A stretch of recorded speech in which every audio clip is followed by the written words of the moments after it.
यूट्यूबवरून जर पैसे कमवायचे असतील तर चॅनल मॉनिटाईज असणं गरजेचं नाही आहे.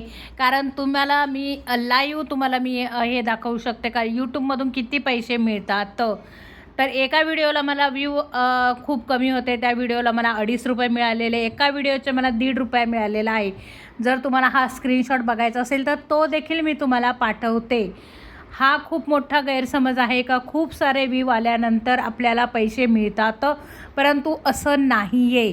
यूट्यूबमधून जर पैसे कमवायचे असतील तर चॅनल मॉनिटाईज असणं गरजेचं नाही आहे.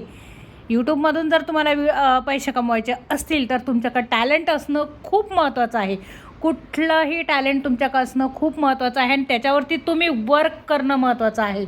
फक्त वर्क करायचं आहे. जे कुठलंही तुमच्याकडे टॅलेंट असेल, काहीही जरी असेल, तर ते जगाच्या बाजारामध्ये प्रेझेंट करायला शिका, लोकांना दाखवायला शिका, लोकांना सेल करायला शिका. जर कुठली वस्तू तुम्ही सेल करू शकत असाल किंवा कुठलं काही तुम्ही प्रेझेंट करू शकत असाल किंवा शिकवू शकत असाल तर ते शिकवायला शिका आणि तुम्ही ते प्रेझेंट करायला शिका, ते दाखवायला शिका. या गोष्टी तुम्ही शिकल्या तरच तुम्ही पुढे जाऊ शकता. ऑनलाईन याच्यामध्ये, ऑनलाईन यूट्यूबमध्ये किंवा ऑनलाईन वर्कमध्ये तुम्हाला जर पुढं जायचं असेल तर तुमच्या गोष्टींचं तुम्हाला प्रेझेंटेशन जमणं फार महत्त्वाचं आहे.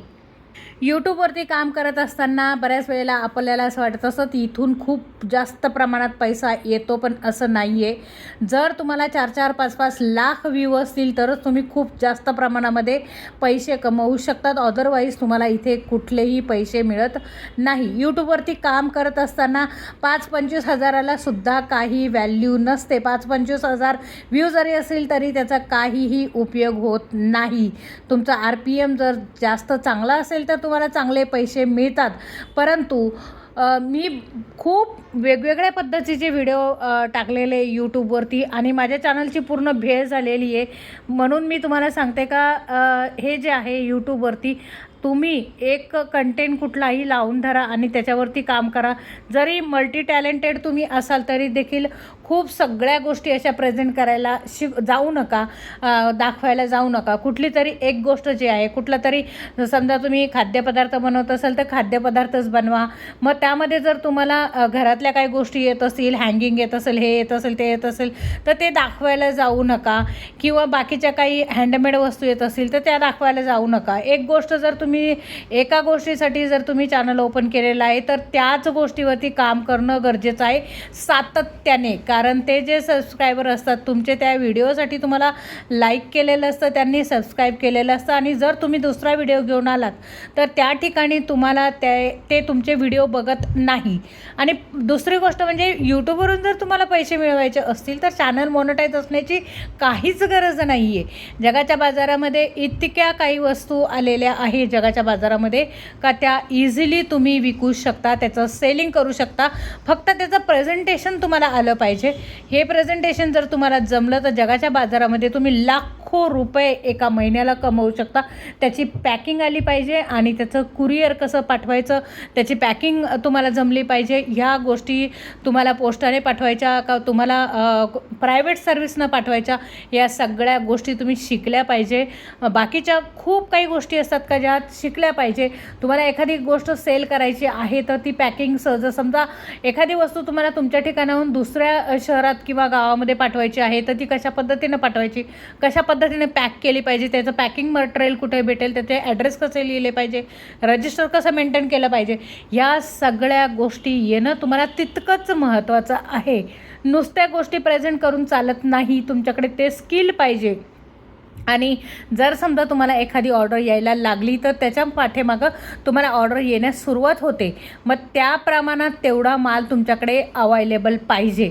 वेगवेगळ्या गोष्टींमध्ये तुम्ही काम करू शकता. जसं की तुम्ही हँडमेड रांगोळ्या आलेल्या आहे आता, किंवा ज्वेलरी आली आहे जी होलसेल मार्केटमध्ये मुंबईसारख्या ठिकाणी किंवा चांगल्या ठिकाणाहून तुम्ही होलसेल मार्केटमध्ये जाऊन ती ज्वेलरी तुम्ही विकत घेऊन त्याची छान प्रेझेंटेशन करून छान पद्धतीने दाखवून त्याचं मार्जिन तेवढं काढून तुम्ही ती ज्वेलरीसुद्धा विकू शकतात ऑनलाईन. कारण बरेच लोक जे असतात त्यांना दुकानांमध्ये जायला वेळ नसतो किंवा त्या गोष्टींपर्यंत ते पोचत नाही. आता खेडेपाड्यामध्ये लोक आहेत ते शहरापर्यंत त्या वस्तू घेण्यासाठी येऊ शकत नाही. त्याच्यामुळे मग आपण जर हीच वस्तू त्यांच्यापर्यंत जर पोचवायचं काम केलं तर निश्चितच त्यांना पण फायदा होईल, आपल्याला पण फायदा होईल. आणि दुसरी गोष्ट म्हणजे फूडमध्ये मी का म्हणत असते का याच्यामध्ये जास्त आपल्याला फूडच्या याच्यामध्ये आपल्याला जास्त फायदा होतो आणि आपला जो कस्टमर आहे त्याला देखील आपला फायदा होतो ना आपल्याला देखील त्याचा फायदा होतो. कारण फूडमध्ये कसं असतं, समजा डिंकाचे लाडू तुम्ही बनवले, मेथीचे लाडू तुम्ही बनवले किंवा तुम्ही याचे लाडू बनवले, कुठलेही तुम्हाला ड्रायफ्रूटचे लाडू येत असतील ते बनवले आणि किंवा चिवडा आहे किंवा बाकीच्या गोष्टी आहे घरात ज्या 12ही महिने मुलं खातात त्या गोष्टी जर तुम्ही बनवल्या आणि त्याची छोटी छोटी पॅकिंग करून जर तुम्ही सेल करायचं ठरवलं तर हे जी पॅकिंग हे जे आहे हे खाद्यपदार्थ जे आहे ते सहज वर्किंग वुमन जे आहे ते आपल्या घरातल्या फॅमिलीसाठी खायला घेत असतात, मुलांसाठी खायला घेत असतात. कारण नेहमी बाहेरचं त्यांना पण कुठेतरी आवडत नाही का हे मुलांनी सतत बाहेरचं खायचं किंवा त्यांना घरगुती पद्धतीनं जर पदार्थ असा कुठे मिळाला तर निश्चितच त्या खूप आनंदी होतात. 4 पैसे गेले तरी त्या मागे पुढे बघत नाही, परंतु त्यांचं जे आहे खाद्यपदार्थ मुलांसाठी तरी खूप चांगले असतात. जर तुम्ही घरून बनवून देणार असतील तर घरातून जर तुम्ही या सगळ्या गोष्टी त्यांना दाखवल्या, कशा पद्धतीनं बनवत आहे, त्यामध्ये काय काय पदार्थ घालत आहे असं जर तुम्ही दाखवलं तर निश्चितपणे मी तुम्हाला सांगते का ह्या फूड बिझनेसमध्ये सुद्धा तुम्ही यशस्वी होऊ शकाल. दुसरं म्हणजे तुम्ही जे आहे आपण लहान मुलांचे छोटे छोटे फॅन्सी कपडे शिवू शकतो. आता बऱ्याच वेळेला आपल्याकडे बरेच मराठी सण जे आहे ते साजरे होतात.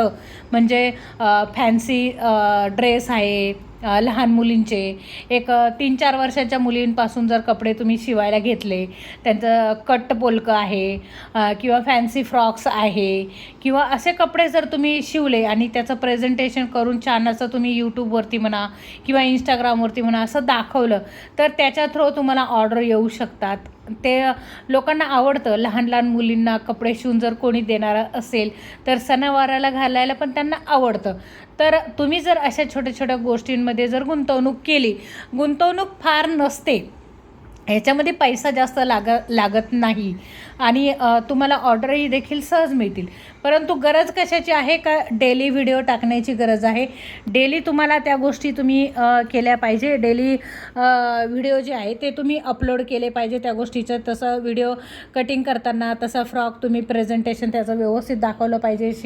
शिवतात कसा किंवा त्याला काय काय वेगवेगळे डायमंड लावतात ते, वेगवेगळ्या लेस लावतात ते, या गोष्टी तुम्हाला कुठेतरी जमल्या पाहिजे. आणि आता तर मी म्हणजे असं आहे काय सोशल मीडियाच्या जमान्यामध्ये कोणीही उपाशी राहत नाही. आत्ताचा असा जमाना झाला आहे का प्रत्येकाच्या हातामध्ये 10,000-10,000चा मोबाईल हा असतो आणि असतोच. त्याच्यामुळे कोणी असं नाही आहे का व्हिडिओ काढता आपल्याला फक्त व्हिडिओ काढायला जमलं पाहिजे असं नाही आहे का आपण काही करू शकत नाही. त्याच्यामुळे मार्केटमध्ये तर इतक्या काही वस्तू आलेल्या आहे वेगवेगळ्या, त्या आपण जर डझनाने घेतल्या किंवा आपण किलोवरती घेतल्या तर सहज त्याचं पॅकिंग व्यवस्थित करून त्या सहज आपण विकू शकतो. आपण नुसते ऑनलाईन विकू शकत नाही तर त्या ॲमेझॉनवर विकू शकतो, फ्लिपकार्टवरती विकू शकतो, मेशोवरती विकू शकतो. अशा वेगवेगळ्या साईटवर सुद्धा आपण त्या वस्तू स्वतःच्या विकू शकतो. त्याच्यामध्ये आपल्याला मार्जिन मिळते. आपल्याला स्वतःचीच वस्तू बनवायची असं काही नाही आहे. मार्केटमध्ये खूप साऱ्या वस्तू आहेत त्या पण तुम्ही जशाच्या तशा तुम्ही विकू शकता.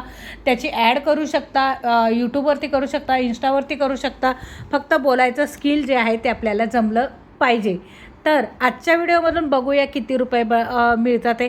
कालच्या व्हिडिओमधून आपल्याला ₹1.5 मिळाला आहे, परवाच्या व्हिडिओमधून आपल्याला ₹2.5 मिळाले. आता आशा करते मी आजच्या व्हिडिओमध्ये फक्त ₹3.5 मिळावे. चला भेटूया नेक्स्ट व्हिडिओमध्ये. तोपर्यंत धन्यवाद.